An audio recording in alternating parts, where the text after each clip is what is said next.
righty. Now let me see. Let me make sure I'm using the good microphone. That one. Okay.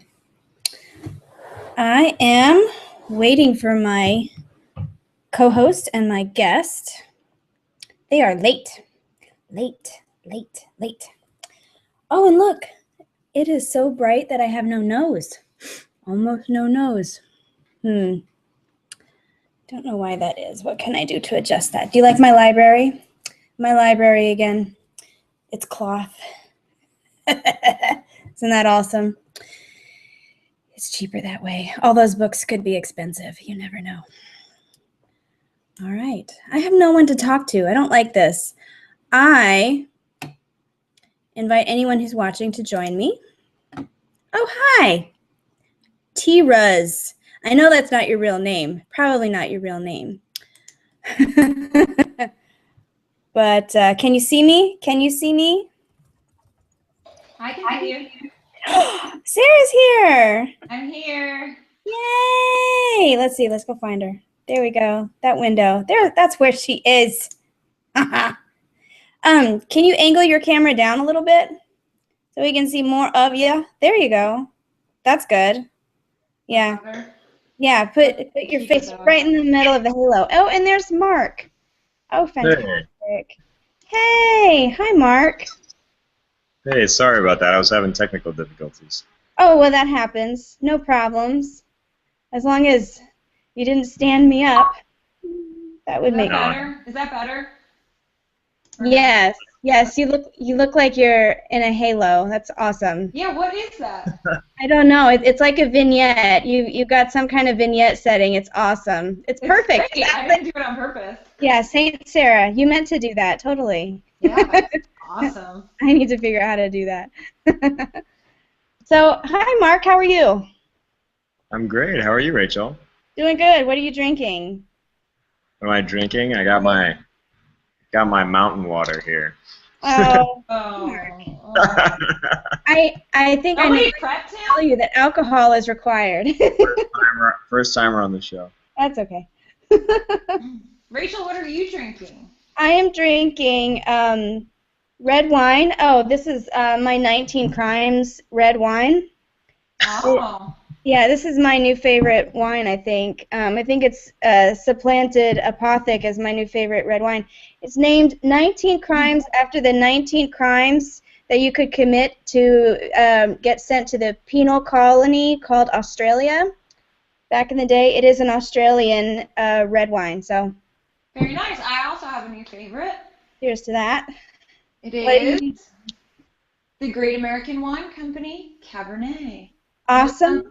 It's a 2013, and it's by Rosenblum Vineyards or Cellars. It's very good. Oh, good. Awesome. Sarah, can you tilt your screen down, or are you not wearing it? No, I'm trying. It doesn't want to stay. That's my set falling apart. Oh. She's got the Gadsden flag behind her, and I've got a library behind me. See? Very nice. Yeah, I have partial library here. Yeah, you have the real deal. Yeah, you have perfect setup there. Yeah. Very good. So, what shall we start? Is that better? What? Is that better? Yes, Saint Sarah. Awesome. Better? Yeah. Okay. Yeah. What shall we start off with? Shall we start off with the Rand article? Yeah, sure.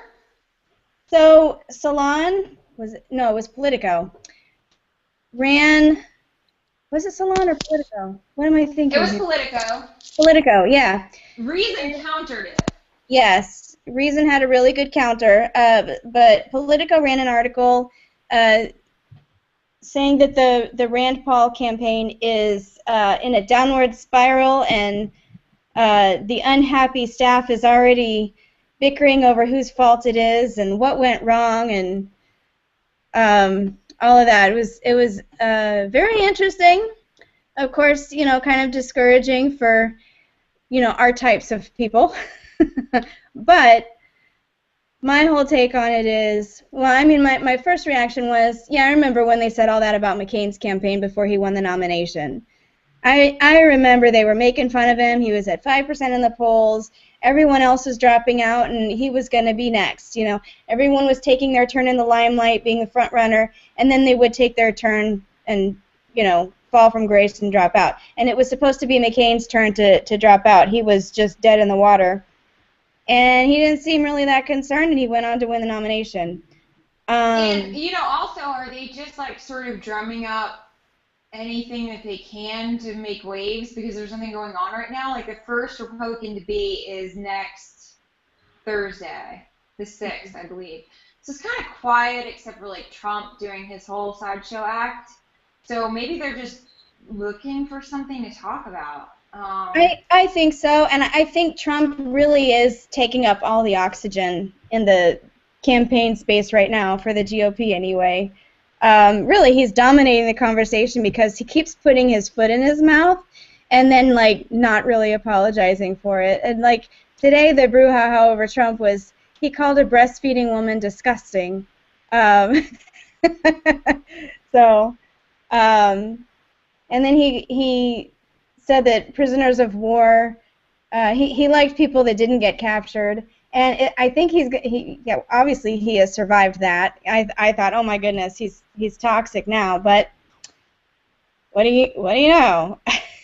You know, also we saw this with Chris Christie though too, and his whole like rise to popularity and his outward ways and just sort of being just different and in your face, and Mm-hmm. that fizzled out real quick. And I think the same is going to happen with Trump. I think that one of Rand's problems though is that he doesn't have any huge donors right now, and Yeah, you know, and just saying to somebody like little pebbles will fill the jar, but rocks will fill it much faster, and these other candidates have those rocks. You know, they have the Koch brothers or, you know, whoever behind them, and they've got these huge boosters and major fundraisers. So is he not raising enough money, or is he just raising it too slowly? yeah, and that's the thing that did concern me about the article is that it seemed to make some fair points about Rand not taking fundraising seriously enough, especially courting major donors. If that's true, and if that's like characterized appropriately, like true to what's going on, then I'm concerned. What were you going to say, Mark?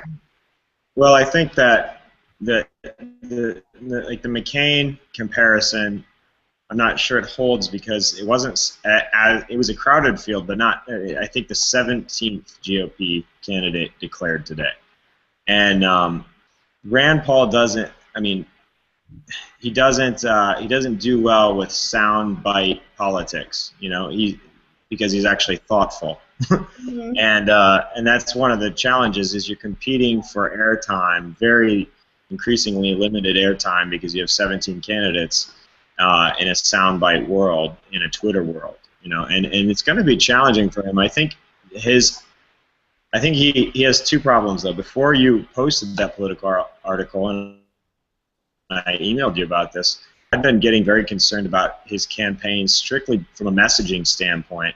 Like, I'm looking at my email preparing for this call, and I have an email from him every day of the week. Like Monday, Tuesday, Wednesday, Thursday, and I'm not interested in any of them. And I like Rand Paul. Yeah. He's spamming me, and none of it is written in his unique voice. None of it. It's just boilerplate Republican. I mean, they sound like they could be written by, by any of these candidates. I mean, this one that I pulled up, just feels like a Sarah Palin email. You know, it's like, do you think the best way to stand up to fight President Barack Obama is to run away with your tail tucked between your legs? You know, it's like that's not how Rand Paul speaks. So why is he writing? Why are his campaign people writing like that? Yeah. And my sense. Have you noticed that the emails will come from different people from his or different email addresses like each day. Unsubscribe. we did that with a state Senate campaign here in North Carolina, and I'm like, if they're using like what we did, and we just sort of were like, well, this might be a good deal. Let's make it look like it's coming from the grassroots, and then it's coming from the actual campaign, and coming from this person. But like a national campaign, I just sort of looked at it and was like, that was my idea for marketing, and it was like not.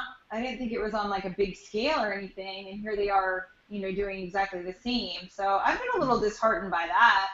Yeah, I know who does his email and his mail campaigns, and yeah, this is not totally unexpected from my semi-insider perspective, and it's sort of what I was afraid of when I knew that they were using that outfit to do the emails. There's a temptation, I think, in politics is to, like, okay, if we want to appeal to the base, then we have to kind of hire people who have been doing that for years. But I think that, especially when it comes to winning independents, winning young people, like, I know a handful of people who, like, I never sign up for GOP news, but I did specifically for Rand Paul. And now I'm getting GOP propaganda that I didn't want to get. Yeah, same here. It hasn't turned me off to differentiate between the two, but not everybody can differentiate. And if you watch his YouTube talks at Bowie State University, where he's talking about mandatory minimums and civil forfeiture and issues that a lot of people who watch Jon Stewart and John Oliver are talking about and care about, that you're not getting that in his direct communications. And so I think he's got to turn his messaging around, and obviously the fundraising too. He's way behind in the fundraising. I think he's middle of the pack, but Jeb Bush is just crushing everybody. Yeah, that's my fear, is that it's just going to go to Jeb Bush no matter what no matter what happens, it's just destined to be Jeb Bush's. That's my fear. If he can get in a 2 or 3 or 4 horse race where he can actually talk, then I think he could win people. But he needs to stay. He kind of needs to stay in the running. If he gets too far behind, it's going to be tough. Yeah. One other thing that was interesting about that article is the discussion of, turning activists into professional, and the whole aspect of, in politics, is it better to be an activist or a professional, and where can you be more effective? And I've been thinking about these issues for a long time, ever since I started out as a major activist, and then turned professional by going to Ron Paul's congressional office, and just the difference. I think it made it set me up to be a much better activist, sort of seeing how the sausage is made and understanding politics and behind the scenes stuff. But my gosh, it's stifling. There's all kinds of chains put on you when you're in a professional capacity. And it's really hard. It's really, really hard. And it made me wonder about, they criticized Marianne Copenhaver, who was formerly, I guess she's taking a break from her persona of the libertarian girl. She had this white blonde hair, and she said all kinds of controversial things, and Politico quoted her as, saying the F-bomb, dropping the F-bomb for McCain and Lindsey Graham. Of course, that's a pretty common sentiment. But, I mean, the fact that, you hire enthusiastic grassroots people who are sort of free spirits, and then, their past persona becomes fodder. And that's hard. I don't know that that's really. Still with the campaign? She's still with the campaign, right? Yeah. Yeah, I guess she's doing like web design and graphics, and her name has been in the news connected to him in negative ways a couple of times, and I don't think it's fair, but I just remember, going to Ron's office, with my little cutesy little pinup calendar and, the other things that I would say in my blog. I was always so terrified that some of that was going to, become news, and I wonder how she's dealing with it because it was not easy for me. I was always, completely stressed out that something was going to reflect badly on Ron. Yeah, but those were things that you were doing sort of actively or, recently. This is how she's sort of made herself, well, I guess you too. It's how you made yourself known, but I think yeah, back in the day, I mean, I was extreme. Yeah, I was a YouTube personality, sort of back in the day when that was sort of a new thing. And then before I got any bigger, I got this job offer, and that cut it all short. But still, I had some activist things in my past that maybe could have been twisted around. So I really feel for Marianne.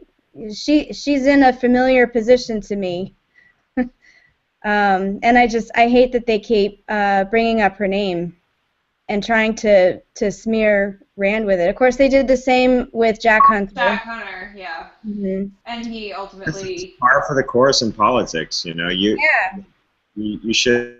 No political strategist should be surprised by that kind of thing. You have to know everything about everybody that you're working with, especially front-facing people. Yeah. But I think we also like... My thing, though, so much as it is just, it's just sort of a conundrum. It's a catch-22 because, who do you want working for you are your biggest supporters, your grassroots people who have been organizing, people in their area, or no social media like crazy. Well, are you going to expect that they're not going to, that they're just going to be the kind of person that's like, here's a picture of my morning tea, and that's all they post all day? I mean, you're going to have some extreme views. So you want those people because they're going to be the hardest working, the smartest, and the most well-trained. And at the same time, you're going to have to take some kind of media fallback for stuff that they've done on their own.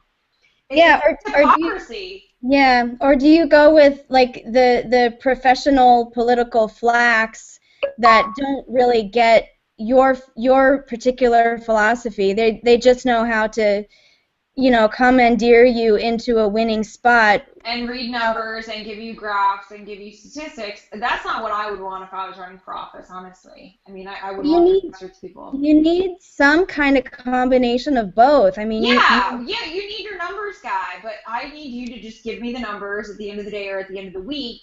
That's what you do. You run numbers, you run statistics, you run data.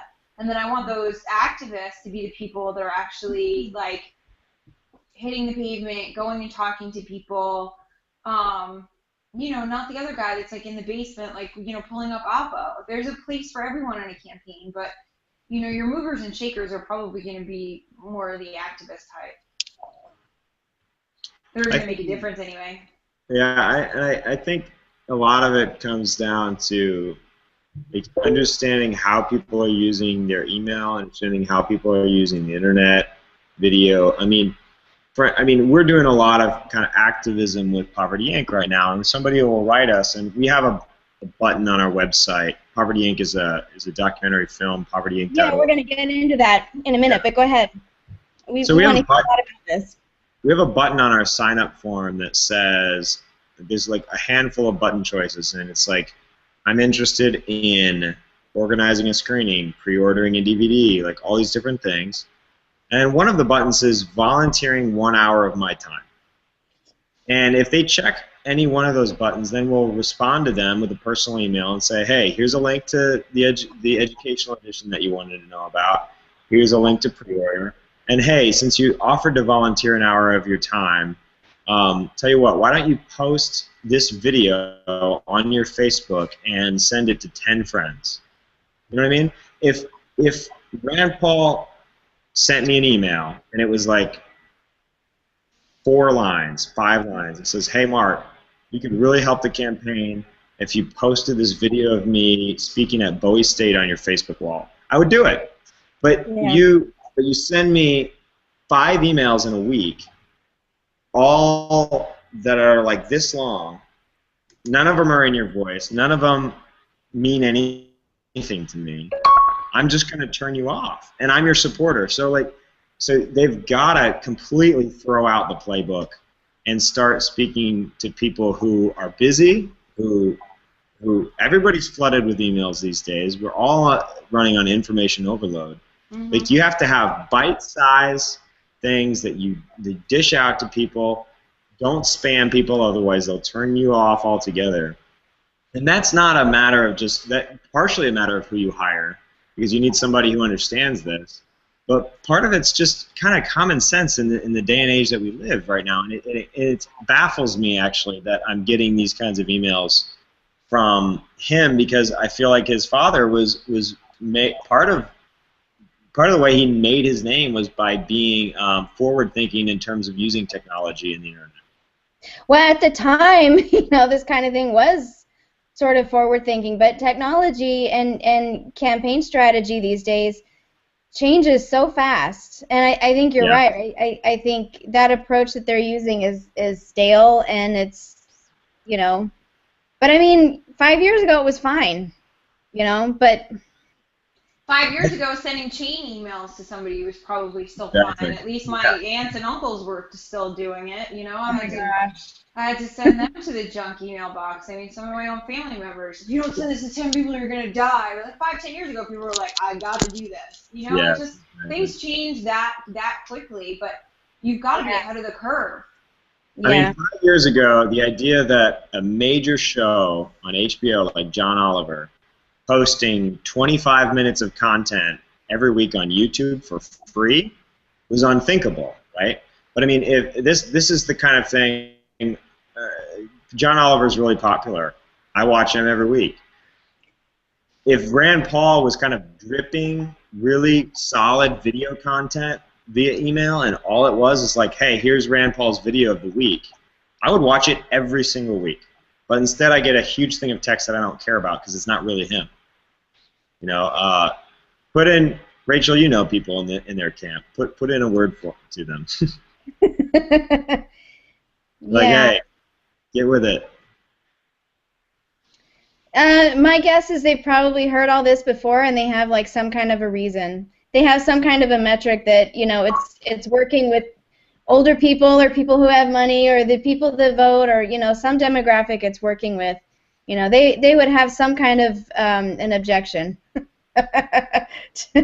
to whatever helpful comments. But I'll think about it. I mean, I think they probably know that they're kind of stalled out, and maybe something needs to change. But on the other hand, I kind of don't think they're stalled as much as they're sort of in a holding pattern, and they're just there's a lot of time. There's a lot of time to go before primaries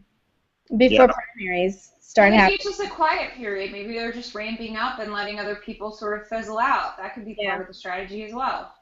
I think so. There's things that we're just not seeing. Yeah, and maybe it's worth, rather than competing for all of the air that Trump is sucking up, to just wait until he fizzles out, and then there will be more space for everyone else. Maybe that's like a better use of energy, is just to hold tight until he self-destructs. I don't know. But that's part of what I'm saying with things like with tools like YouTube, is like you don't need a lot of ad money to get airtime anymore. And they're not taking advantage of that. He's a very authentic, articulate person. Yeah. You have to play to that strength, by giving people content with a very good YouTube channel, for instance. It doesn't take millions of dollars in ad revenue to. In fact, you could, if it's successful, you can turn it into a revenue generating stream for you. Yeah. As you well know, right? Were you able to monetize your YouTube presence? No. I was on. Well, my YouTube heyday was before they were monetizing videos at all. Right. Back pre-2007. So it was quite a while ago in internet years. But like in high school. What? kidding. Yeah, in high school, 2007. Did Yeah, you? right. Somebody has just sent me this, and I'm blatantly ignorant on this bill. Actually, I've been paying attention to so many different things, and it's impossible to watch them all. But this bill just passed, HR 237, the Passport Revocation Act. Hmm? They can take a U.S. citizen's passport without a trial. Apparently, I'm breezing through it. Like I said, I'm not well versed on this, and I will be shortly. I'm going to read up on this. It's really interesting. That sounds but it almost looks like it's, completely tied into the Patriot Act, and at first glance, it looks sort of awful. That sounds awesome, and that's, you're talking about like congressional, not North Carolina, right? Not North Carolina. I'm talking about. National. Yeah, it passed the House. I'm not sure where it is at this moment. Oh, okay, so it's not like law yet. Still got to get through the Senate. I'm trying to see. I don't know, but I will find out. I know you will. This article is about 5 pages long, too, so there's a lot of good stuff in here. Anyway, just wanted to bring that up. I'm still trying to get my lights to make me look like a normal person instead of a noseless wonder. How about that? You do this thing that I have? This is really good. You and I both have interesting lighting things going on. Charles with us about spamming. Charles has a question. What do you guys think of phone banking? Yeah, I remember calling Iowa and phone banking for Ron Paul and the 2008 campaign. Phone banking's still effective. Door to door is still the most effective, but phone banking is good. I like our lieutenant governor here in North Carolina, Rachel, Dan Forrest. When he was campaigning, he would do this sort of robocall and then visit, like, within a few minutes. His campaign had this so well planned out. Oh, cool. For such a grassroots campaign that the campaign would call, or it's his voice, and he'd say, "Hey, this is Dan Forrest. And I would like to come by your house in about 10 minutes. And so 10 minutes later, Dan Forrest shows up to the door. So it's either people that weren't home to begin with, or people that were like, "Oh my gosh, you just called me and said you're really here." And he visited every single county in North Carolina from Murphy to Manteo, and that's still your best way of doing it is groundwork, but that's impossible for a national campaign. So you have to rely on phone banking, because when somebody picks up the phone, you've got a live person on the other end. When you send an email, it's gone. You don't know if they're reading it, if they read a quarter of it. It's gone. You haven't really made contact with that voter. Mm-hmm. Yeah. Campaigning is hard. It's just hard. It's expensive. And I don't blame Rand Paul at all for wanting time with his family and wanting to go on vacation, but, it's hard. Do you know what I think is harder, probably? Or the people... I feel terrible for all the schedules and all the campaign people, and... All right, got it. Oh, don't have it. I'm having difficulty. Don't drop us. All the people that have to schedule all the events and, remember every little thing. Imagine how tough your job is at night. I can't sleep at night because I'm like, did I remember to, drop off my dry cleaning and do this? Imagine if you're responsible for the, schedule of a presidential candidate. Yep. There is a 24/7 aspect to it, for sure. Yeah, I wasn't even his campaign scheduler. I was the press secretary for the congressional office, but I still had some tangential, responsibilities to keep up with the campaign schedule, of course. And gosh, yeah, it's hectic. Sarah, could you tell us what are you working on? What am I working? Or what was your background? Well, when you were referring to your experience, I missed your bio.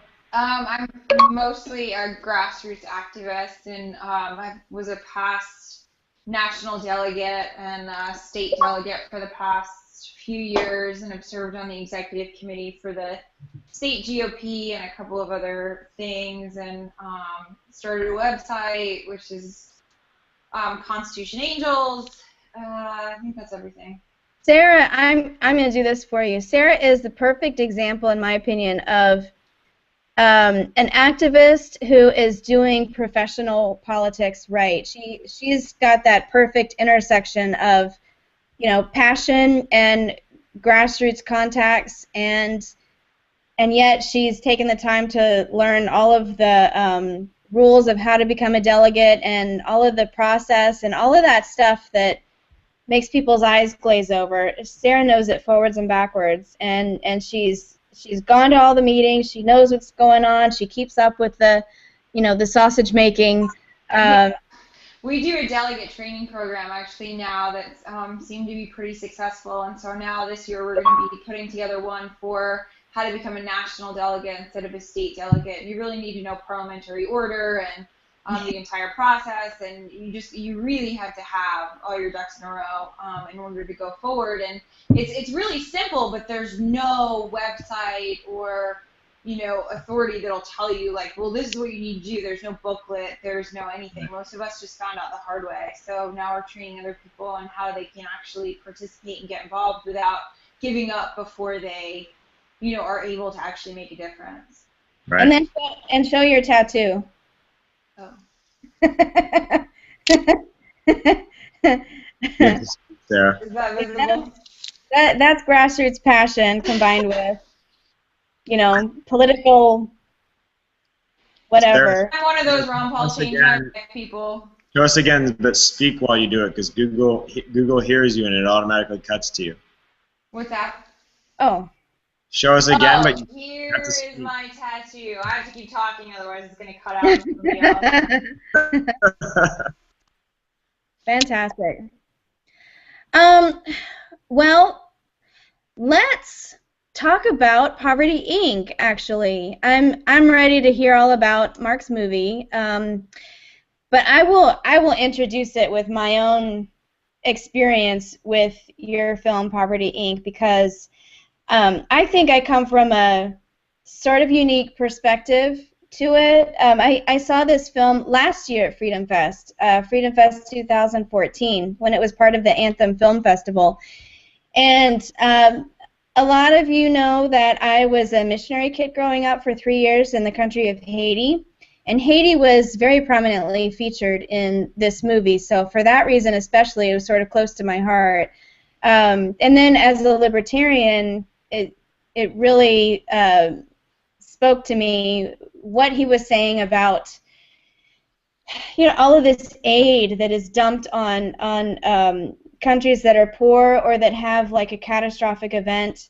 That really it's the free market, it's entrepreneurialism, it's those kinds of things, those kinds of opportunities that really lift a country out of poverty, but you know, and not all these handouts. So with that being said, Mark, we had a question about your film here in the chat room. Someone was asking, who does benefit the most from poverty? Tell us. Yeah. So what he's referring to, or she, I'm not sure who asked the question, but our tagline is "Fighting poverty is big business, but who profits the most?"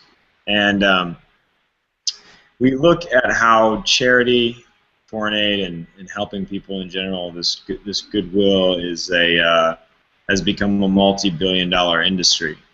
Now, a lot of libertarians, they think, well, industry is good, business is good, but libertarians especially also understand that when government is used as a kind of weight that gives incumbent corporations, not only for-profit corporations, but also what we call NGOs, non-governmental organizations that are government financed, or charities or nonprofits, and they use the mechanisms of government and politics to kind of curry favor and gain an unlevel playing field, then you can have a corrupted system that isn't truly and authentically free. And so what we've seen is that both on the industry side, both on the nonprofit side, not just with the big multinational charities, but even with the models of development that are exercised all the way to the missionary level, we see some pervasive kind of false assumptions that end up resulting in the opposite of what we intend to do. And so even if you kind of have a blanket assumption that everybody's intentions are good, and that all the people working in the industry have golden hearts, which I think most do. They do. I know a lot of them. They are very, very good people. They just don't understand markets.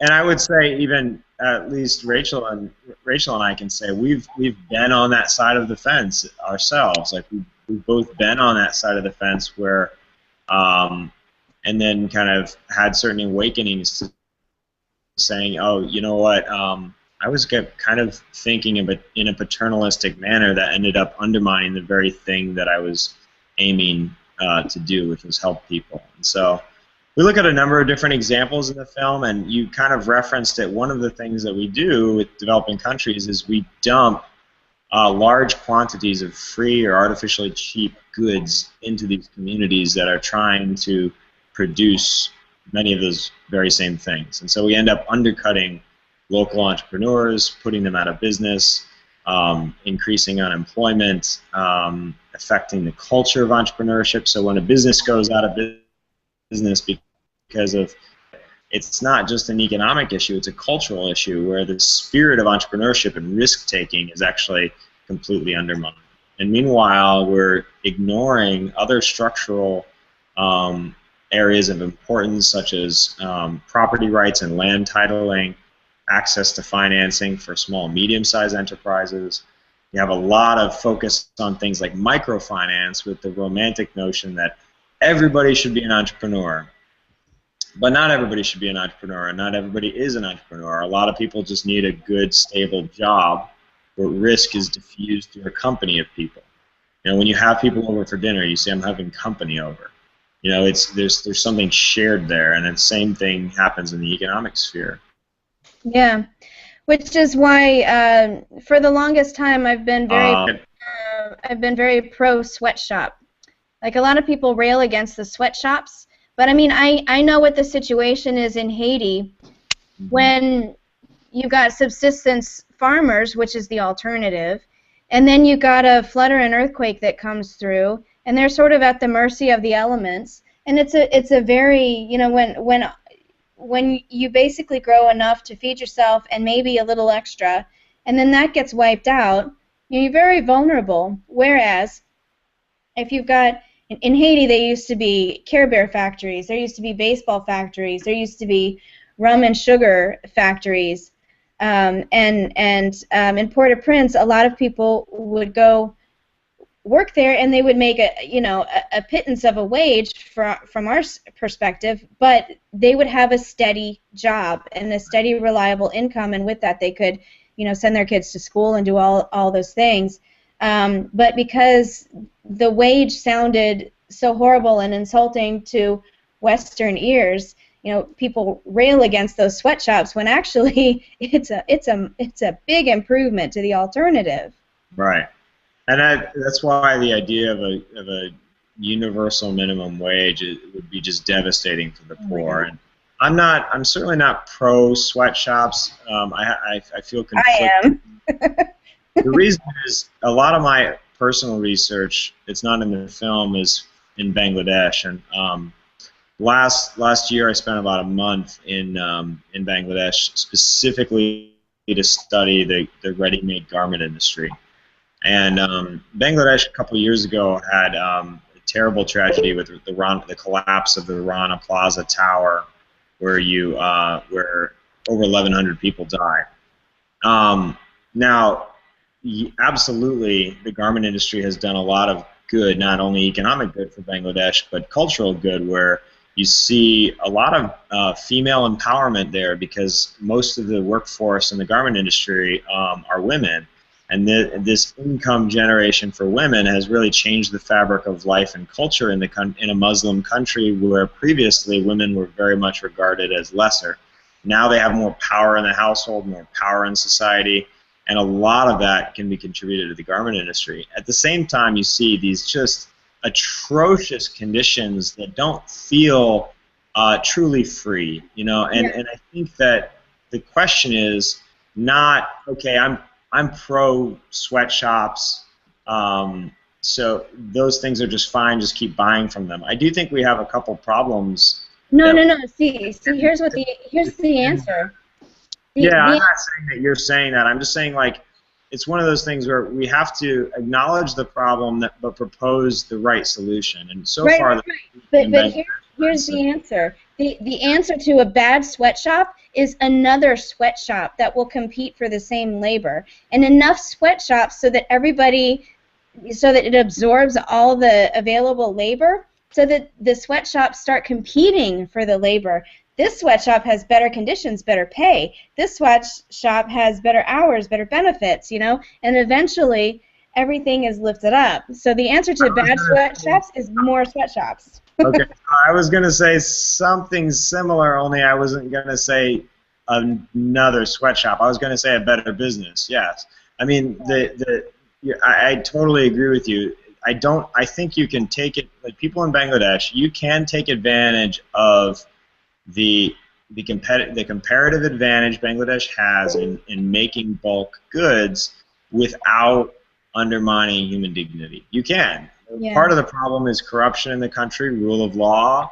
Part of the problem is that over 80 to 90% of the politicians have a stake in the garment industry, so they have no interest in really upholding the law. I mean, you can't build any building there without paying bribes, and the bribes are not just thugs. The bribes really have the license of whatever local police authorities are there. So you have all these complexities to doing business better there. But I totally agree with you. What I saw when I studied the two major reform efforts in Bangladesh are the Accord, which is the European-led, union-led reform. It's very anti-business. And the Alliance, which is like the U.S.-led major brands like JCPenney, you know, Walmart-led reform. So it's like the industry, the incumbent industry, and the unions. Neither of them are getting anything done really meaningfully because the incumbents don't have an interest in change, and neither in the unions are just kind of the union activist reformers are anti-business. So nothing's getting done. What you need, as you said, to your point, are businesses who have kind of a higher, have the efficiencies to take advantage of that comparative advantage that Bangladesh has, and I think it can be done. It's just that it's a hard place to invest. Yeah, there's a lot of regulatory uncertainty. There's regime uncertainty. How do you invest a good amount of capital in an environment where you don't know if it's going to be stolen by either, you know, outright criminals, you know, or by government criminals, you know, that's a bad problem, and I became a libertarian. I didn't know what I was at 12 years old. I learned later that I became a libertarian at 12 years old in Haiti by looking around me and understanding why Haiti was poor. Mm-hmm.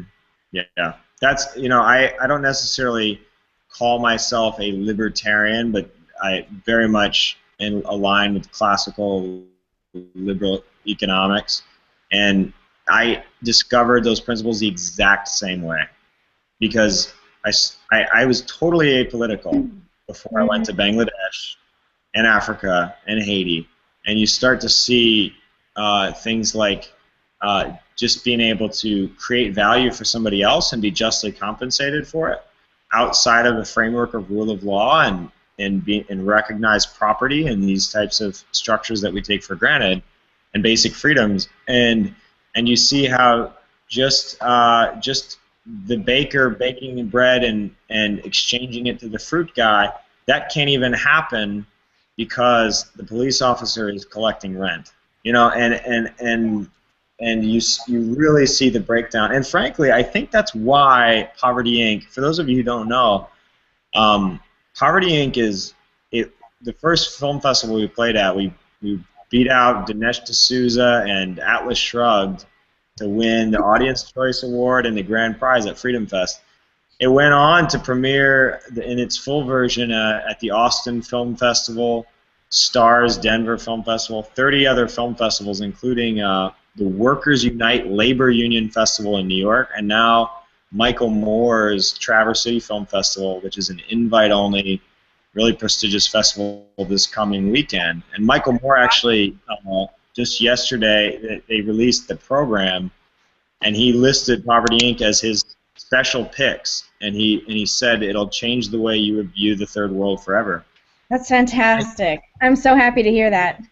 Yeah, it's amazing to see, and I think to your point, Rachel, about not really discovering classical liberal economics until living in, you discovered it by living in Haiti. I think that's the experience we're trying to recreate for people from the West. I think you do an amazing job. Yeah.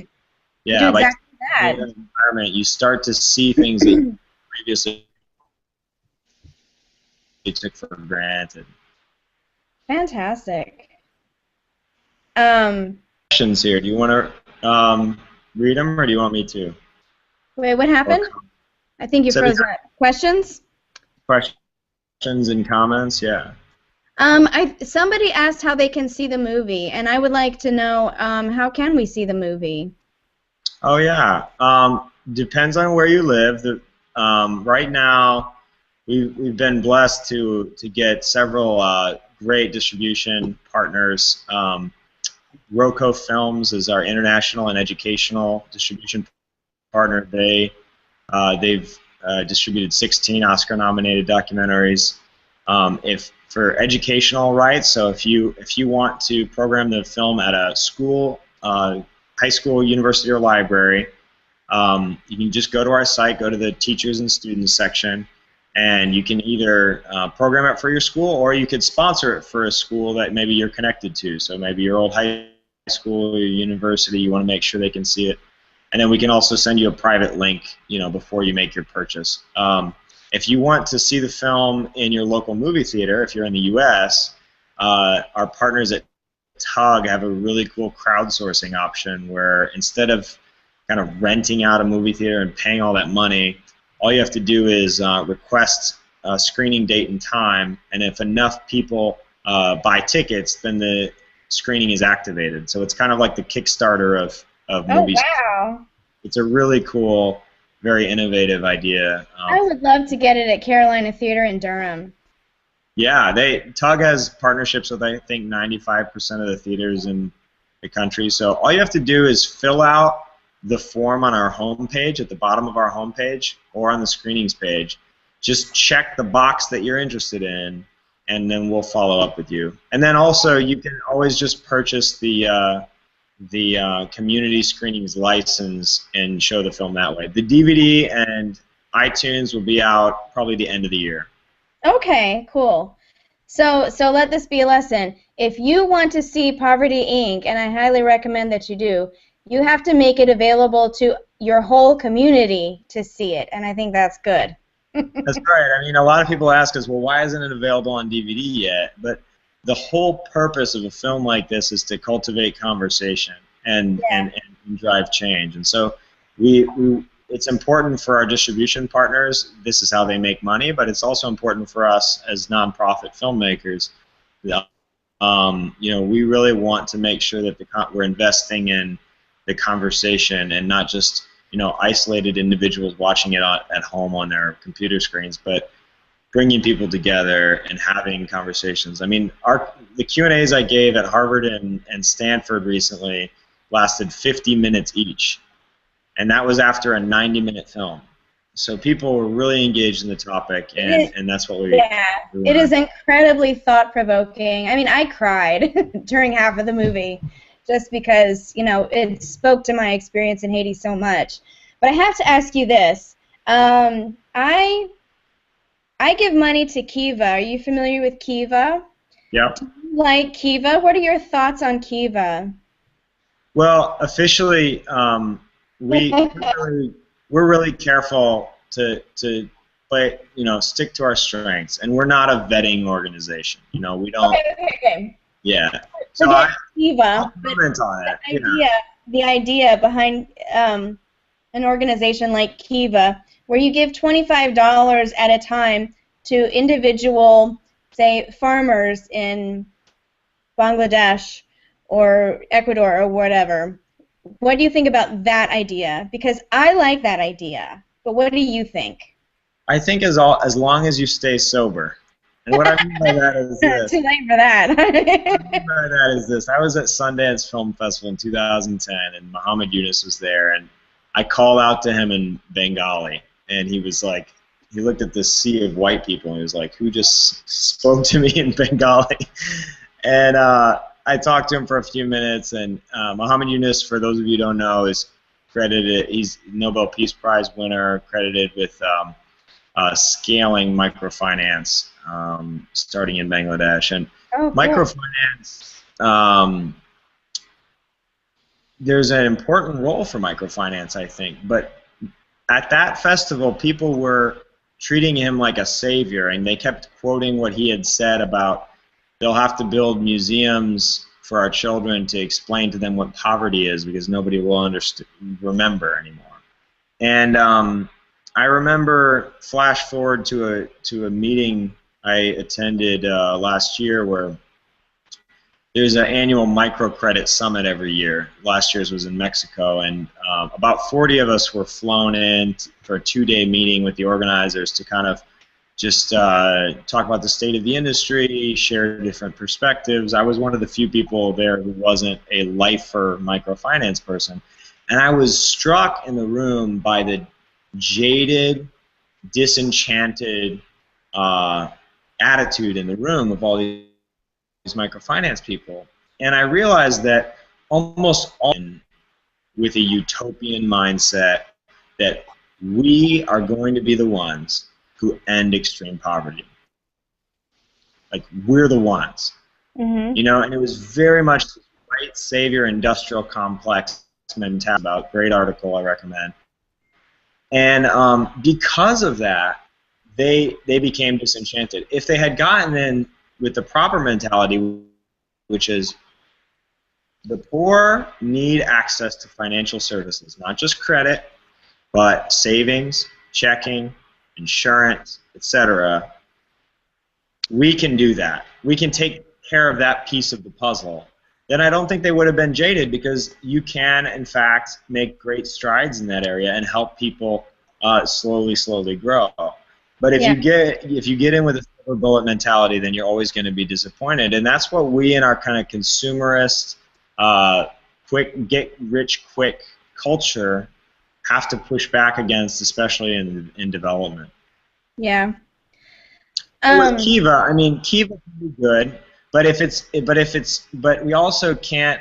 We also, there's a chapter in our film that we added since you saw it, Rachel. It's small and medium sized. Yeah, we kept editing it for really until a couple months ago. And the small, medium sized juice entrepreneur who is like 5 to 10 employees, and he says there's a lot of microfinance organizations in the system who lend out to small market women, and then there's the big banks. But here you have this small, medium-sized entrepreneur who are the job creators, because frankly, microfinance people are micro entrepreneurs are not creating jobs. They're just kind of subsistence entrepreneurs, right? Small, medium-sized enterprises, or what we call SMEs, that's where a lot of the jobs come from. They're kind of in what we call the missing middle. There's a credit gap there. Mm. And so part of the problem, the larger problem with microfinance, is that we're directing all of our resources to the micro and not spreading it out enough into the middle section, which needs attention as well.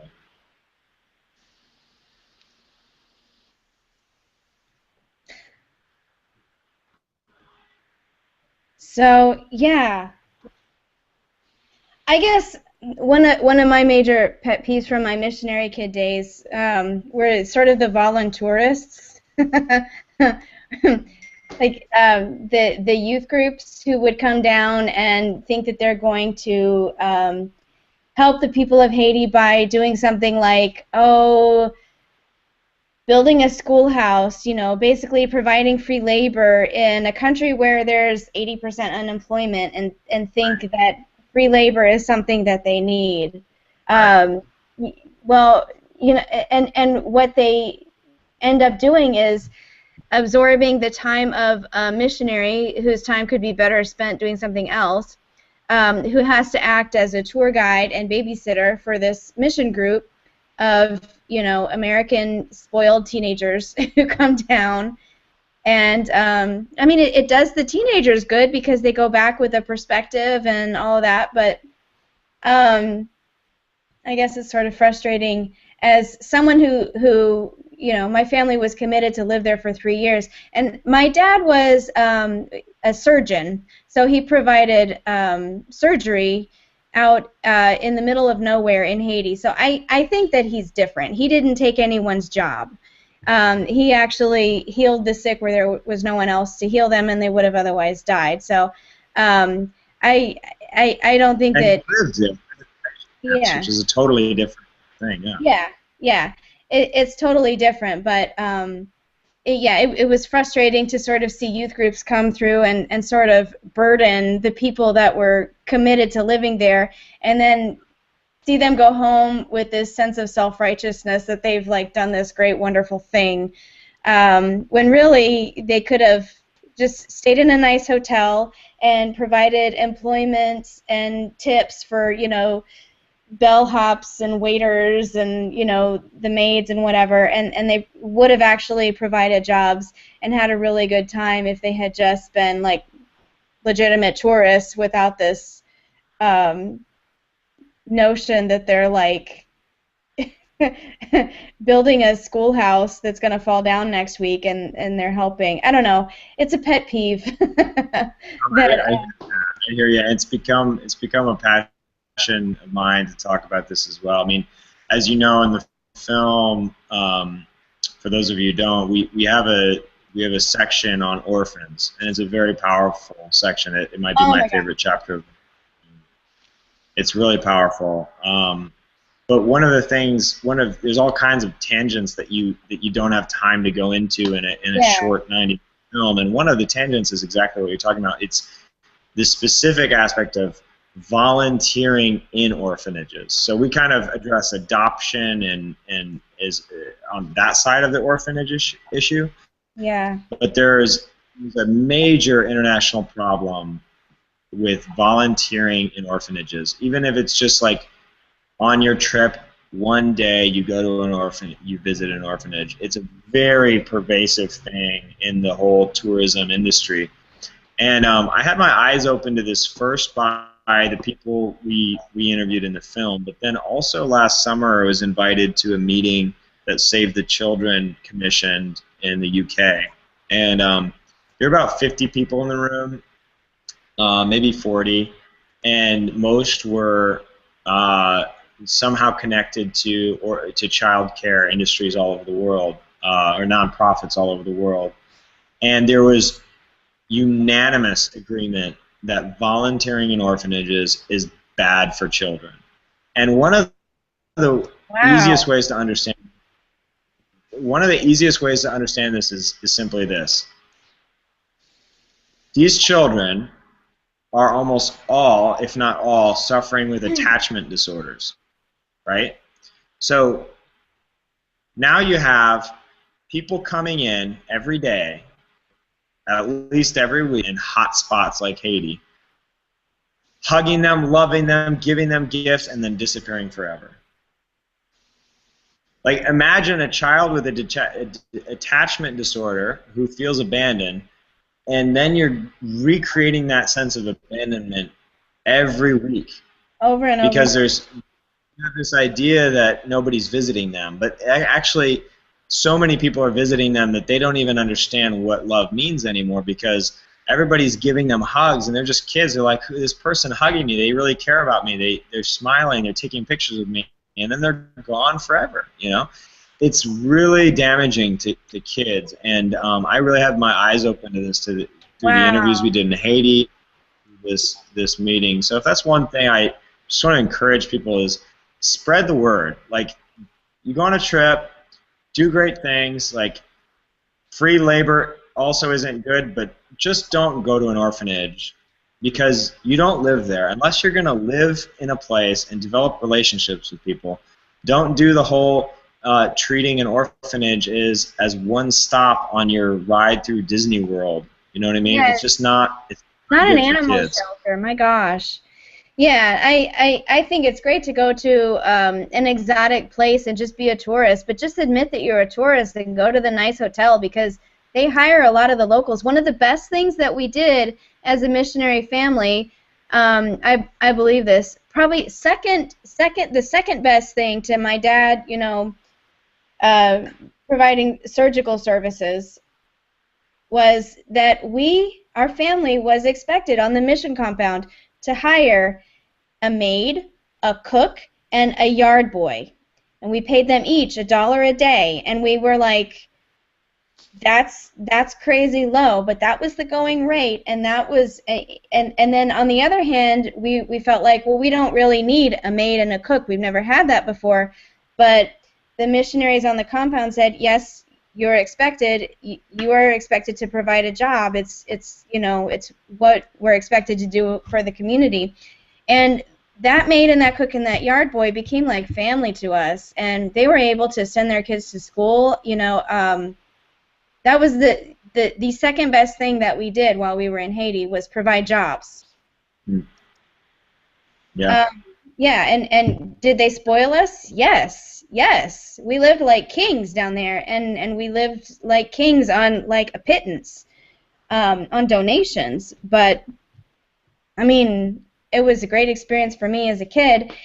And Sarah wants to talk about this stupid lion. What? News? I've been doodling Sarah, this whole time. Sorry, I zoned out a little bit there, Mark. I was replying to all my social media contacts, and people were like, "Where are you, Sarah? Why aren't you talking?" I'm like, "I really don't have a horse in this race," and they're like, "We're sort of jonesing for some action." So I started doodling Cecil because yes, I think he's a little bit of a memorial, and so I wanted to make sure it's gross. I could talk about this with Mark for hours, but obviously Sarah and others in the audience maybe want to move on to like the obsession of the day, which is Cecil the lion who was killed by a trophy hunter. Oh my gosh, a lion was killed. Okay, go ahead. I don't think it said a lion was killed. I mean, I think that's a little silly to put people's perspective as that. There's some people that just jumped on the bandwagon because that's probably what they felt. Hello? You there? I'm here. We lost our platform, I think. Rachel? I'm here. Yeah, Liberty.me actually dropped us, so I don't think we're on right now. Let's see if somebody will message me and tell me if we're on. Checking comments.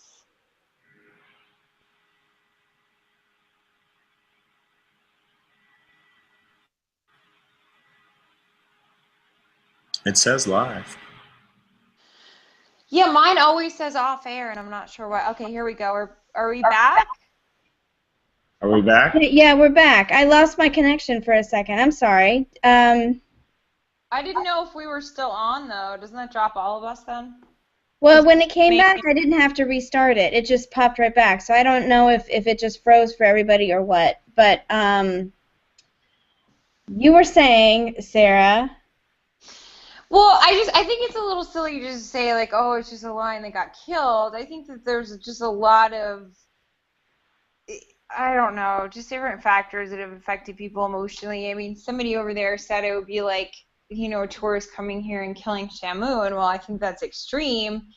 I mean, this is a huge amount of tourism that they got. And if you look at the numbers from trophy hunting in areas like Zimbabwe compared to tourism that they get for safaris and just their regular, you know, the money that they raise from tourism, there's really no comparison. They don't need trophy hunting for conservation or for this cause that they seem to be out for. And then you've also got a situation where we have this guy who's already been in trouble for poaching in the past. He's also lost a sexual harassment suit and against an old employee. He settled it. No, his insurance company settled it, and when they do that, it means you don't have a case. There was nothing there to try to fight against. If they automatically paid that out, you're looking at, they know what happened, they have the evidence, and they'd be happy to just pay it out rather than go to court over it. Well, Sarah, I've been in the insurance industry for 11 years. Yeah. So there's that, and I'm not saying that has anything to do with the circumstances that happen here, but you know, there's a little bit of character assessment going on. Yeah, he's kind of a jerk. And also, you're going to Zimbabwe to hunt a lion. That's a huge, huge thing. You're paying $55,000 to do this. Okay, it's sick. To me, it's sick. I think he is inept at being able to, I don't know, get an erection, make love to a woman, drive a fast car, drive a stick shift, probably mount a horse. I mean, he's probably completely impotent in every which way there is. And the only way he gets his proverbial rocks off is by going and killing majestic, beautiful, innocent animals, and then he can probably maybe get half a heart on and screw his ugly, you know, Midwestern wife. I'm just saying. Oh. What does she really think? But so he goes over there. He gets these guides. They have obviously their own land, which is adjacent to this property, but they haven't made an appeal or put forth a license to have a lion on their kill list for that hunting season. He bribed one of the guys to lure Cecil out of the protection of the national park. You think he knew? You think he knew that was a collared lion? I do.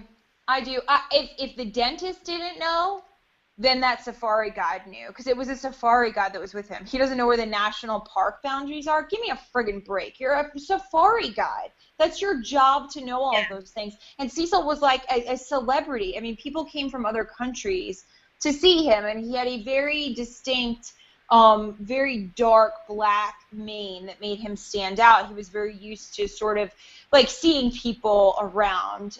He wasn't out there like doing tricks for anybody, but he was used to having some activity out there in the safaris and whatnot, and people would get used to being able to photograph him and sort of getting, you know, a view of him. And he's gone. And what's worse is that you shoot him with a crossbow, and he suffered for 40 hours. 40 hours before. So you're a shitty hunter on top of that. You go to hunt a lion, you better be a damn good hunter. He sucked at even what he was trying to do. He made this animal suffer for 40 hours until he finally shot him in the head. And what's worse, to add insult to injury, they tried to destroy the collar after they knew it was a GPS tracking device by Oxford University. That's disgusting. I mean, that is the you-know-what bag of the year. Okay, well, okay, here's my perspective. I posted today a video about a water buffalo goring and I saw it. Throwing up in the air a lion that was trying to attack his friend, and I said, this water buffalo is also wanted in court, you know. And I was sort of trying to make the tongue-in-cheek point that, you know, nature sucks and lions die. Yeah, lions die, but people don't board airplanes with loaded weapons, with a passport, pay $55,000 to go to Zimbabwe to kill that animal. That buffalo, that water buffalo, like there was no like passport. Yeah, and we. This is sick. This is predatory, disgusting behavior. There's nothing inexcusable about it. My turn. My turn. We are the top of the food chain. I hate to break it to you. It sucks, but we are the top of the food chain. It's not actually the lion, it's us. So, there is that. Also, I will tell you, I don't understand people that like trophy hunting. I do not understand it. It doesn't appeal to me. I have chickens in my backyard. I am struggling emotionally ever since I got them with when the time comes, am I going to be able to butcher them and eat them? I don't think I can do it. I'm going to have to like just become a chicken nursing home. You know, I'm soft-hearted. I love animals. I have shelter dogs just like you. I don't understand it. I don't understand people who hunt deer, but there are people out there that use crossbows and they hunt deer, and the deer suffer, and, you know, it sucks. But I don't understand. A lot of those people eat that deer, though. You understand that, right? They eat that deer. Yeah. This is my turn. This is my turn. I don't understand how the life of a lion is all that much different than the life of a deer. You know, what is the deer being used for versus what's the lion being used for? Did you pay $55,000 to shoot the deer? Are deer overpopulated in that area? And you say we're at the top of the food chain. Have you lived in Zimbabwe? You're not the top of the food chain. I've been to Zaire. When you're living in Zaire for a month. I did. I lived in Zaire for a month. No, that doesn't count. But I mean, I don't see what it matters. How much he paid, or I mean, I don't think that enters into it. I think it does suck that he. Logical to me. That he broke laws, obviously, by luring an animal off of his reserve. But here, on the other hand, those private ownership is what is saving endangered species. It is what saved the American bison from near extinction. Now you can buy bison meat in the grocery store. Why? Because of private ownership. Because Ted Turner started a ranch, and he started a breeding program because it was suddenly allowed that he could make money off of the animals. So, like, comparing bison to lion, though, in Africa is like comparing an American to a caterpillar and the ecosystem. No. Talking about, like, so far out, we could be talking about the planetary system and different planets moving around. They're so different. Michael, come over here. Come here. My husband made the case. Just so we know, she's got to pull her husband in for backup, everybody. I need no backup. Michael's very good at making this argument. If you want to save the cheetah from extinction, you need to start. They've already done that. That was the last 20 years. They've done that. Their ecosystem is strong over there. The lions are neither endangered nor are they overpopulated. The balance is intact. The amount of trophies that are caught there, they're not making a difference to the economic system over there, the ecological system, nor really anything else. But they're just wreaking havoc on for a ridiculous reason. No, it's private ownership that's the answer. But the private owner of that land was breaking the law, and many laws. No, he wasn't the private owner. He was a poacher. He was not acting as a private owner. Yes, and the owner of the land on which the lion was killed was also indicted. Along with him, yes, and he didn't have the proper permits. He did not have a lion on his list of to kill, on his hunt list. There's a word for it. I'm sorry, I'm losing the word, but you have to file for those permits ahead of hunting season. He did not have it. And he brought an American who paid him $55,000 out there to specifically hunt a lion. I think we're arguing two different points here. Well, he knew what he was doing was wrong. The private landowner, the dentist, and the other guy who worked, the safari guide.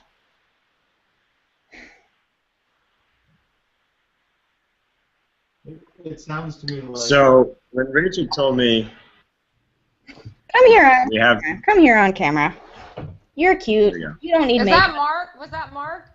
Yeah, Mark said something. I think I'm trying to argue the philosophical case for trophy hunting on private land with private ownership, and I think you're arguing the details of the case and the specific laws that were broken, which I'm not as familiar with. But Mark, what were you going to say? Well, I was like looking through my news feeds the last few days. I was actively trying to avoid this, clicking on, because I was just like, this is another stupid internet thing that doesn't matter at all, but is just like a whole bunch of noise. I totally agree with Sarah that this guy's a jerk. Yeah. It's like, I mean, I'm not going to go so far as to say he's morally evil because he hunts, but he's certainly not my kind of guy. I mean, but honestly, is it really the worst thing that happened this week? Is it really worth all of the energy and airtime and everything that we're giving it? Like, I just think that there are bigger fish to fry right now in the world. And he's part of the Hippocratic people who say you can be an activist, but only if you're an activist against poverty, abortion, the wars across the world, anti-droning, and this. If you guys care about I've seen y'all all over the internet the last 3 days. Look, no, Sarah, let me respond to that. Even if your focus is animals, I feel like there are more important things for animals that we could be focusing on than the death of a single lion. There are things going on, but social media took hold of this. I know, that's what I'm saying. So, like, the media didn't push this. Social media took hold of it and made it a big deal because people care. I think that the killing of Sam DeBose is the most grotesque thing that probably I've read about lately. And that I watched the video. I don't know if you guys watched the video of the cops shooting the guy right in the head over not having a front license plate. That's grotesque. It's disgusting. It's absolutely horrible. It's what's happening in our country every day. Is the lion's life really that big of a deal? Hold on a second. Below the belt, because I didn't say the only thing that we can care about is poverty. I'm saying that I don't see the larger, like let me put it this way. Hold on a second. Like with the violence, like the police brutality we're seeing in America, each of these is part of a larger fabric, a serious problem that we need to discuss. Like with this to me seems like that it's not representative of this major issue that needs to be addressed. It seems to me like, okay, this guy's a jerk, but is there really a huge issue with this where where lions are just being killed in the dozens? Is there like a larger movement to latch onto? That's what I'm saying. I'm not saying like no, but you guys fail to see the point. The point is that the guy actually didn't break any laws here in the U.S. He probably won't face any penalties. Everybody knows that. Everybody that's probably involved in caring about this knows that. So what they've done is actually taken it upon themselves, and this is what makes me proud. People, mothers, housewives, students, potato couch people, whatever you call them, the people that watch TV all the time. All of a sudden, this got their interest, and now they're sort of like thinking like, I could be an activist. Like, this guy is not going to be brought up on charges, but guess what's going to happen? His practice has been closed for days because of the negative attention. This is what social media can do. And now these people who have never been involved in activism before are all of a sudden like, hey, wow, this is like this lion that I cared about, and it makes a difference. I wonder if, oh, hey, this guy that I met at the lion protest also told me about such. Yes, that's how activists are born. Lion before the lion showed up in their Facebook feed. They don't care about the lion. No, nobody cares about the lion. Nobody's cared about Cecil. That's how I became an activist. That's how some of my friends became an activist, is on one main issue that we thought was Sarah, an activist for what? For what? For more laws? Is that going to help? It's not going to help save more lions, I promise you. Wait, nobody asked for more laws. What I'm saying. What are they asking You failed to meet the point. What do you think they're asking for? No, he didn't break any laws. That's what I'm saying. They're asking for laws so that he could have been breaking laws when he did that. No. I'm talking about grassroots activists who are proud that their social media activity has run this guy basically out of town in shame. And that's something to be proud Not a law. That you've destroyed, they're going to destroy this guy's life because he went hunting? As proud as he is of killing that lion? Well, why not? Eye for an eye, right? Hammurabi Code, whatever. No, but he's not a good person, and if he was, he would be making public statements saying things like, I did not do this, or this is why I did this, or... his public relations firm is poor at best. I've read the statements; they're really pathetic. He went on. Dude that went on a safari. He went on vacation. To shoot animals. He's never run for anything. He's not running for public office. He doesn't. Yes, he is now. Yes, he is. He's running to save his reputation, is what he's doing. No, I mean, when was the last time you went on vacation and then needed a public relations firm for the aftermath? I mean, well, I don't recall going to Zimbabwe a lot of trouble in Vegas, but I don't need to hire a public relations firm. Did Vegas cost you $55,000 and a bunch of what permits in Vegas? What happens in Vegas? Yeah. Why do you care? It's not a vacation. Don't compare it to a vacation. That's silly. That's not a vacation. How much this guy paid to go hunting? Why does that matter? Because it's not about how much he paid to go hunting. He paid for a specific trophy, and it was illegal from the beginning, from the get-go. But Wait. So, when was the last time that libertarians cared about what the law was and what was legal rather than what was moral? I never said anything about the law. And also, I don't never said anything about the law. Libertarians. What conversation are we having? No, you did. You did say it was illegal. In Zimbabwe, I'm talking about him. The dentist cannot be brought up on charges here. He did not do anything wrong, and they probably won't extradite him. What I'm saying is that social media took hold and gave him to Zimbabwe for shooting a 13-year-old lion? Yeah. Is that what you want? Where did you get that? No, I never said that. I just said he didn't do anything illegal. So, did he do something wrong? I'm glad I'm being backed up here. Yes, I think he did do something wrong, and I think that he's getting his karmic punishment. Well, I think he bribed that safari guide to lure the animal out of its protected environment. How do you know that? I don't know that. I said I believe. That is what I believe at this point in time.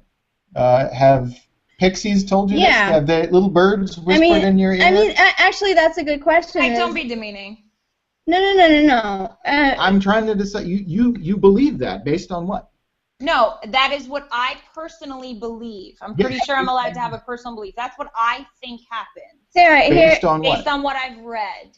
Here's the thing, though, is he's paying $55,000, and he's paying a guide who's local to the area, and his job is to know the laws. And I mean, I think it's reasonable to think that he is paying this amount of money to this guy who is supposed to provide him with a kosher hunt, and then this guy, he doesn't have a license to kill this animal, so he does the next best thing to get his fee.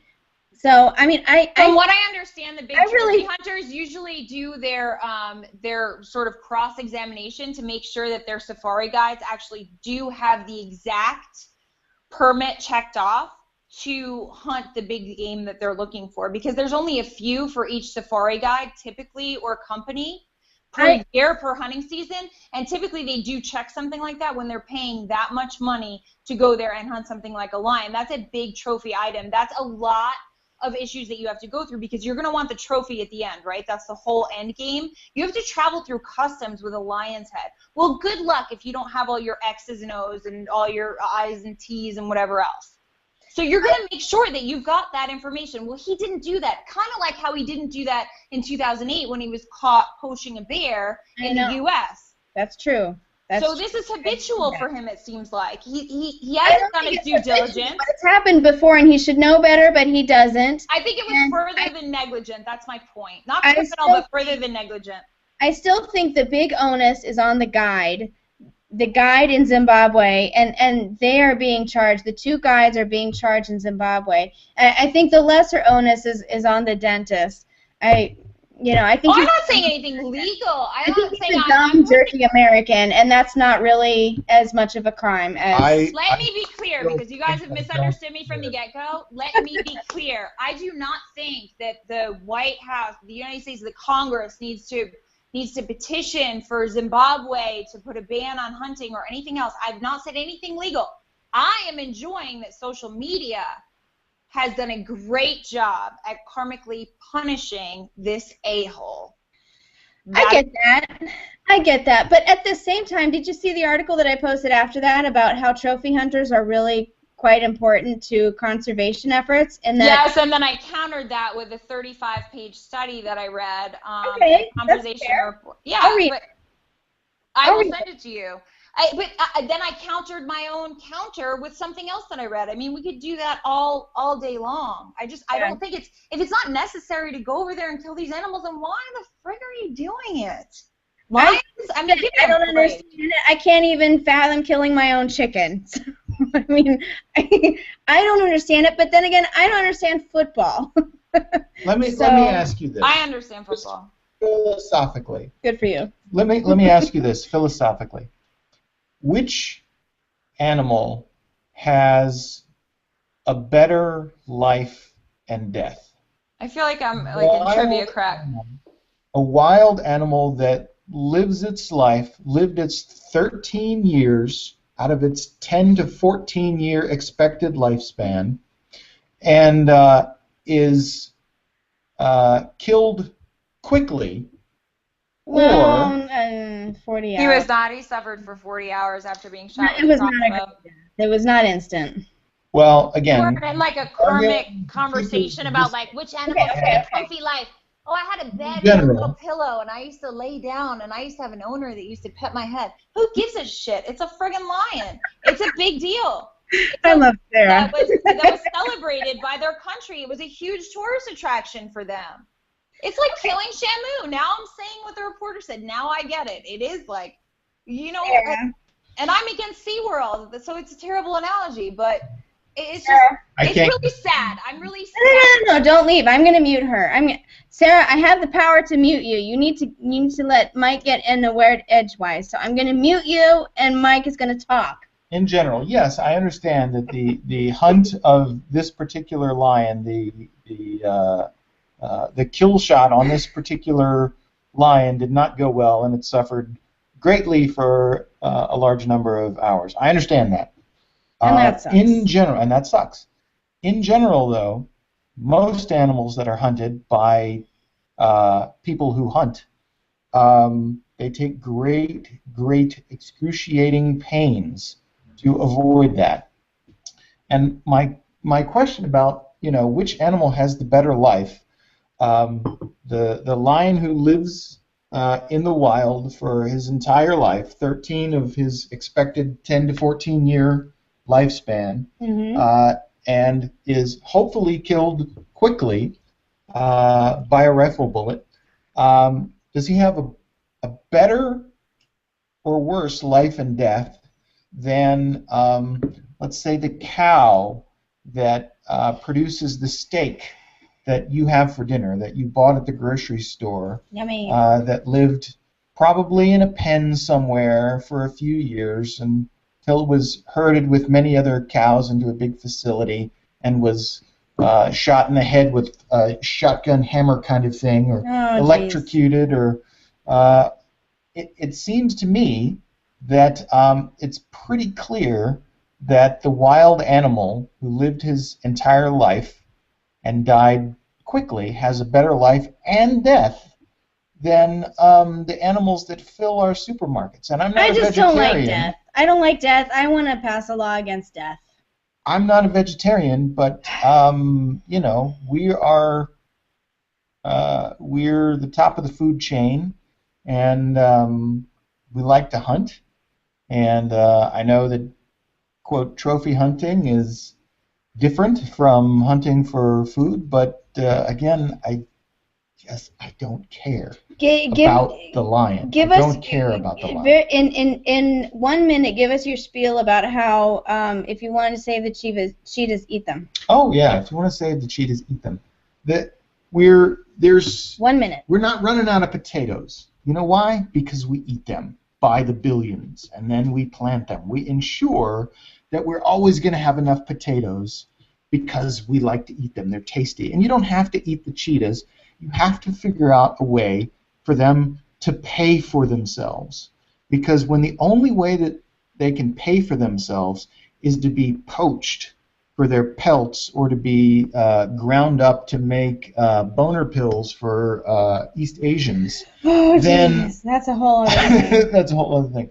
Then they're not long for this world. So the way that they pay for themselves, these game animals, is that you sell tags to shoot them to rich Western people who will pay $55,000 to the members of a dirt poor African community so that they can go shoot an elderly lion that was probably going to be dead in the next 6 or 8 months anyway. Mm-hmm. And the American gets his trophy. The lion doesn't have to suffer. The village gets $55,000, which Yeah. over there is, it's like $1 million, I'm sure, with the purchasing power that they have over there. It is absolutely critical to the preservation of species that they be able to pay for themselves. If mosquitoes could pay for themselves, then we wouldn't be trying to wipe them out. Okay, but they can't. True. Luckily, lions, by surviving their entire life until they get old and become trophies, can then pay for themselves. And that's a good thing. And I can't get worked up. I know that in the particulars of this particular case, he didn't have the correct dispensation from the correct number of bureaucrats, and I suppose that makes him Hitler, but I don't care about the lion. Okay. There you go. Now. Your library is waving. Yeah, the cats are playing with my backdrop. So, Mark, do you have anything to add? I know we've kept you way past the 1 hour that I promised you, so do you have any final words? Yeah, I do have a flight tomorrow, but do we still have Sarah on? I think she hit herself for a minute, but Yeah, I mean, I guess my frustration is not I kept waiting for there to be some larger issue to grab on. I don't necessarily disagree with Sarah's kind of visceral frustration with this guy. I just was hoping that there would be, okay, is there some bigger issue that needs social activism to change, or is the only end game ruining this one guy's life, or is there actually something that constructive that can be done? That's what I'm not seeing. I'm not really seeing like the constructive thing that this story awakens us up to that we can do. So that I don't know. Yeah. I certainly didn't mean to say, Sarah, if you're still listening, that there's only poverty and need that we can care about, and everything else is just small change. No, I just am saying that stories like this generally have value proportional to the larger issue that they represent, and that's kind of the police brutality is a good example of that. Like each individual person that's been shot by a police officer, they matter because they're an individual, but they also matter because they give weight to all the other people who are experiencing that same thing. And because Cecil the Lion seems kind of like, okay, game hunting is legal, this particular case, but it's representative of a larger issue that requires a lot of social momentum to address. I just don't. I'm not sure I'm seeing that at this moment. Yeah, I agree with you. I wish I knew what the end game was, what everyone wants to come from this. And Sarah's muted, and I can't seem to unmute her. I keep trying to unmute her, but now the program won't let me for some reason. But anyway. I think this is a closing thought. I think as we think about democracy and the democratic aspect of social media and everything, I think we also have to have a certain sense of responsibility to have to make sure that social change is actually constructive. I mean, this was the problem that the Greek democracy faced, is that it became a mob. you know, and they killed off Socrates, right? And am I still on? Yeah, you're still on. Yes. And so we don't want to become just a mob that just destroys people's lives. You know, we believe in due process, and we believe in innocent until proven guilty. Like I just don't like kind of the get out your pitchforks and torches mentality that we have on social media. I just think we have to be careful. It's easy to just be kind of bloodthirsty when we're behind our computer screen and we're not actually looking at a human being. And I think that maybe in this case, yeah, maybe he's a really bad guy, but there's a lot of people out there who have had their lives ruined over trivial things. And I'm just not sure I'm not ready to celebrate social media where the end game is destroying a guy's life. Even if he's a bad guy, you know, like put him through the ringer legally. I just think we have to be real careful not to be just an angry mob. I agree with you. I really do. It seems like a mob mentality. I don't know what the end game is besides just making this guy's life miserable. And I guess public shame, I can understand that on an emotional level for like trophy hunting and beautiful lions and elephants and whatever. But then on a practical level, for what I know about, you know, endangered species and private ownerships, and, you know, like the example of the American bison here in the States, you know, it wasn't too far off memory where the bison was extinct, and then they allowed for private ownership and ranching, and you could farm them, you could raise them, you could breed them, and sell them for meat. You could make a profit off of them. And now all of a sudden I can buy bison at the grocery store. So, I mean, exactly. It's the free market at work. At the grocery store, and when you're at the grocery store, if you want to save the trees, get a paper bag. It's a renewable resource. Yeah, they can grow more. They can grow more. They can grow more lions. They can grow more cheetahs. They can grow more bison. You know, whatever it is. You know, yeah, this particular one lion, yeah, they won't have another one, but that particular lion was 13 years old, and the life expectancy is 14 years. So, you know what? I mean, everybody dies. Everything dies. And, you know, it's sad, but people are getting whipped up into an emotional frenzy, and it's not a good place to make decisions or ruin people's lives or shut down people's practices. I mean, I don't understand it. I don't understand, you know, my very good friend who bow hunts deer and fishes and, you know, kills animals like that. But, you know, when the time comes and he's available and I need him to come, you know, kill and dress a chicken for me, you know, it'll be like nothing. You know, it'll be like Sunday afternoon barbecue, kill a chicken, you know, I don't, you know, and I'll watch in awe, but, you know, I won't be able to do it. I couldn't do that, but, you know, that's what he does. He can stomach it, and that's fine. Aw, Sarah's mad. I think Sarah's mad. I'm going to have her over in my new hot tub that I got today. and Sarah, it was nice meeting you.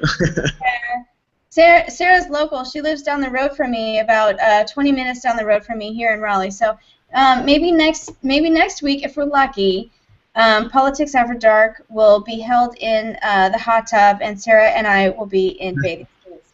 Very nice. Well, thanks. Maybe I'm just drunk and saying that.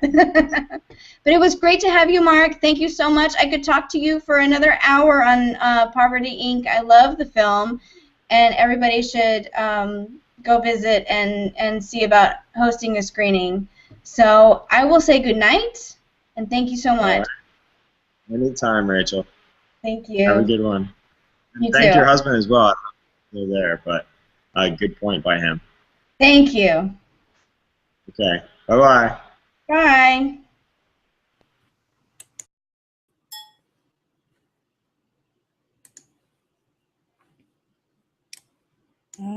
righty. Now let me see.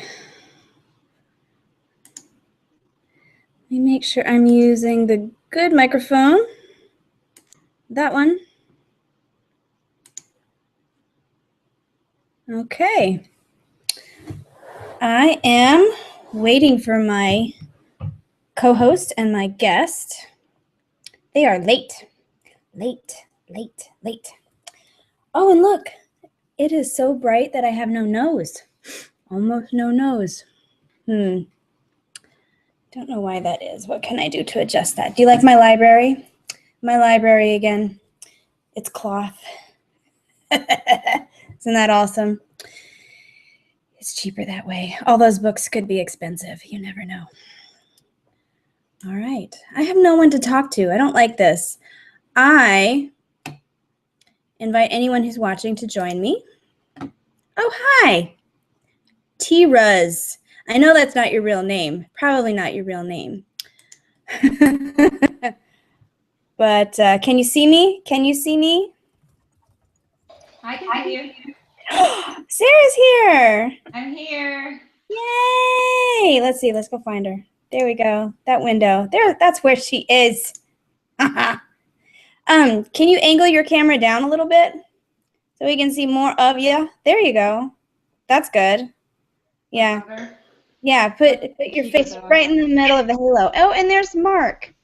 Oh, fantastic. Hey. Hi, Mark. Hey, sorry about that. I was having technical difficulties. Oh, well, that happens. No problems. As long as you didn't stand me up, that would make better. Is that better? Yes. Yes, you look like you're in a halo. That's awesome. Yeah, what is that? I don't know. It's like a vignette. You got some kind of vignette setting. It's awesome. It's perfect. Great. I didn't do it on purpose. Yeah, Saint Sarah, you meant to do that. Totally. Yeah, that's awesome. I need to figure out how to do that. So, hi, Mark. How are you? I'm great. How are you, Rachel?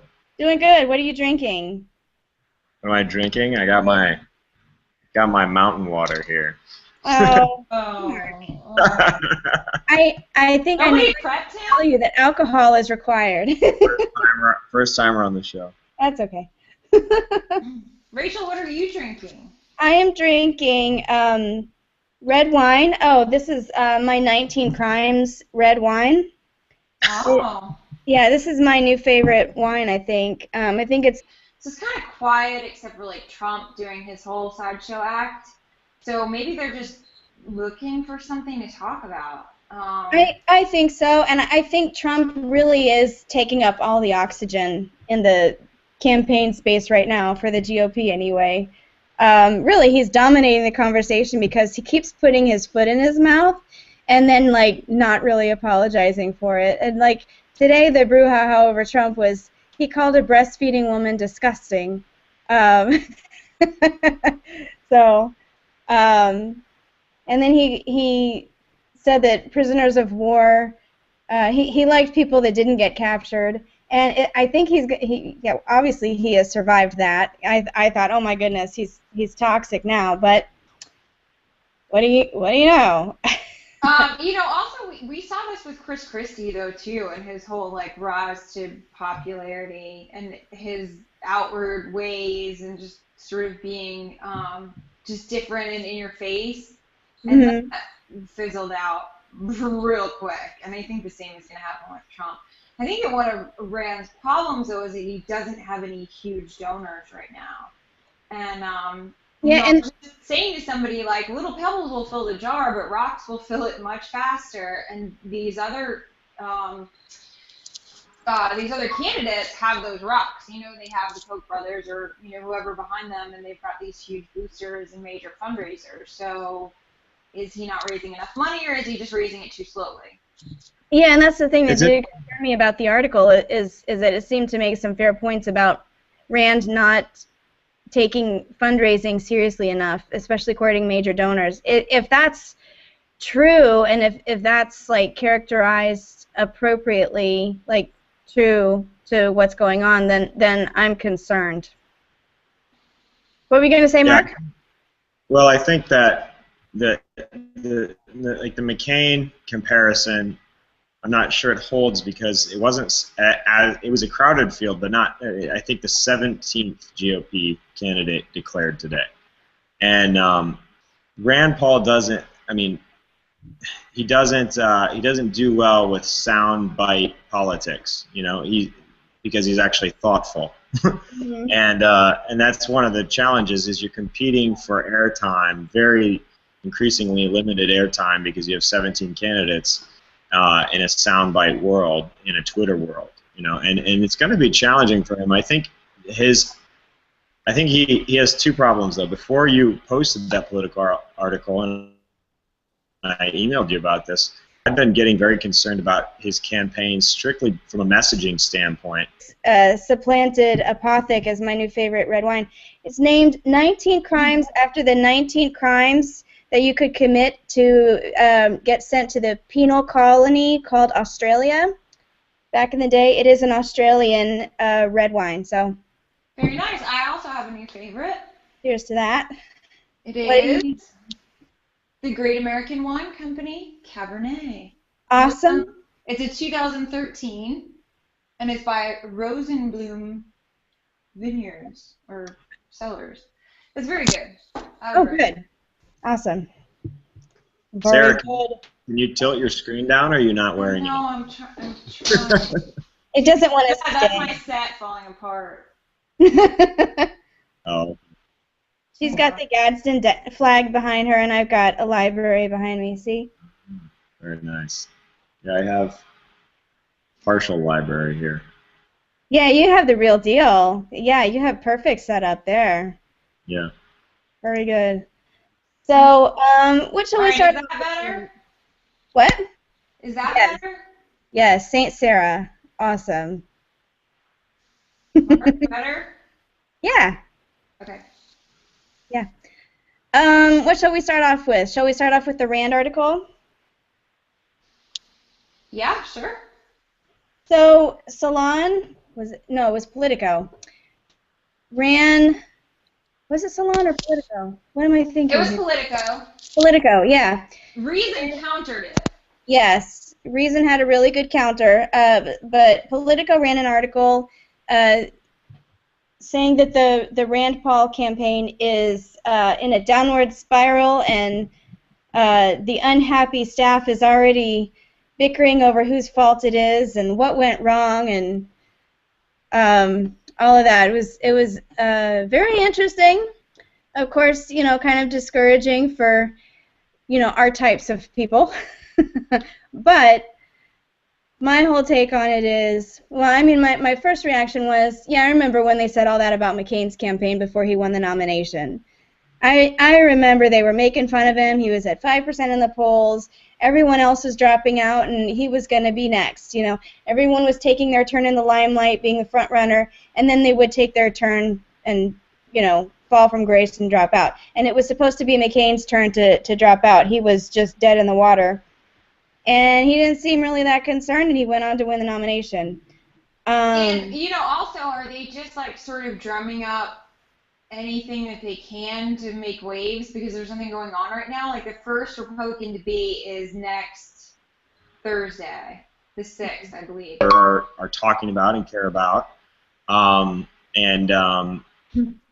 You're not getting that in his direct communications. And so I think he's got to turn his messaging around, and obviously the fundraising too. He's way behind in the fundraising. I think he's middle of the pack, but Jeb Bush is just crushing everybody. Yeah, that's my fear, is that it's just going to go to Jeb Bush no matter what no matter what happens, it's just destined to be Jeb Bush's. That's my fear. If he can get in a 2 or 3 or 4 horse race where he can actually talk, then I think he could win people. But he needs to stay, he kind of needs to stay in the running. If he gets too far behind, it's going to be tough. Yeah. One other thing that was interesting about that article is the discussion of, you know, turning activists into professional, and the whole aspect of, in politics, is it better to be an activist or a professional, and where can you be more effective? And, you know, I've been thinking about these issues for a long time, ever since, you know, I started out as, you know, a major activist, and then turned professional by going to Ron Paul's congressional office, and just, you know, the difference. I think it set me up to be a much better activist, sort of seeing how the sausage is made and understanding politics and behind the scenes stuff. But my gosh, it's stifling. You know, there's all kinds of chains put on you when you're in a professional capacity, and it's really hard. It's really hard. And it made me wonder about, you know, they criticized Marianne Copenhaver, who was formerly, I guess she's taking a break from her persona of the libertarian girl. She had this white blonde hair, and she said all kinds of controversial things, and Politico quoted her as, you know, saying the F-bomb, you know, dropping the F-bomb for McCain and Lindsey Graham. Of course, you know, that's a pretty common sentiment. But, I mean, the fact that, you know, you hire enthusiastic grassroots people who are sort of free spirits, and then, you know, their past persona becomes fodder, and that's hard. I don't know that that's really. Still with the campaign? She's still with the campaign, right? Yeah. Yeah, I guess she's doing like web design and graphics, and like, I'm looking at my email preparing for this call, and I have an email from him every day of the week.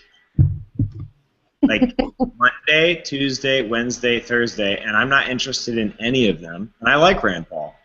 Yeah.